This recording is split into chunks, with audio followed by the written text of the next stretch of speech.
आज भरपूर अशा व्हेजिटेबल्स घालून मुलांना पिझ्झा बनवून देऊयात, तोही उरलेल्या चपातीपासून. अगदी मस्त आणि टेस्टी रेसिपी. चला मग पाहूयात रेसिपी.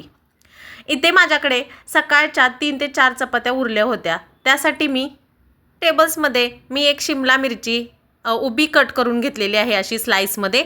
एक गाजर घेतलेला आहे, तेही उभं कट करून घेतलेलं आहे. थोडंसं पनीर घेतलेलं आहे, कांदा घेतलेला आहे, एक कांदा आहे मीडियम आकाराचा, ब्लॅक पेपर पावडर, मीठ, लाल तिखट आणि मेयोनीज घेतलेला आहे, व्हेज मेयोनीज. हे पिझ्झा टॉपिंग आहे, all in one pizza topping. हे पिझ्झा ओरिगॅनो आहे, चिली फ्लेक्स आहे. असं थोडं चटपटीत बनवण्यासाठी मस्त असे मसाले लावायचे आहेत आपल्याला. ब्लॅक पेपर पावडरही घेतलेली आहे. आता कांदा घालायचा, मस्त फ्राय करून घ्यायचा आहे. व्हेजिटेबल्स हे सगळे टॉस करून घ्यायचे, अगदी करपवायचे नाही, फक्त क्रंचीपणा यायसाठी आपण हे करत आहोत.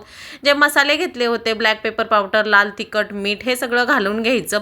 आता तवा ठेवायचा, त्याच्यावरती चपाती तूप लावून दोन्ही बाजूनी छान मस्त शेकून घ्यायची. एका बाजूनी थोडीशी क्रिस्पी करून घ्यायची आणि ती बाजू खालच्या बाजूला करून दुसरी बाजू वरच्या बाजूला करायची आणि त्याला पिझ्झा टॉपिंग मेयोनीज लावून मस्त सगळीकडून लावून घ्यायचं.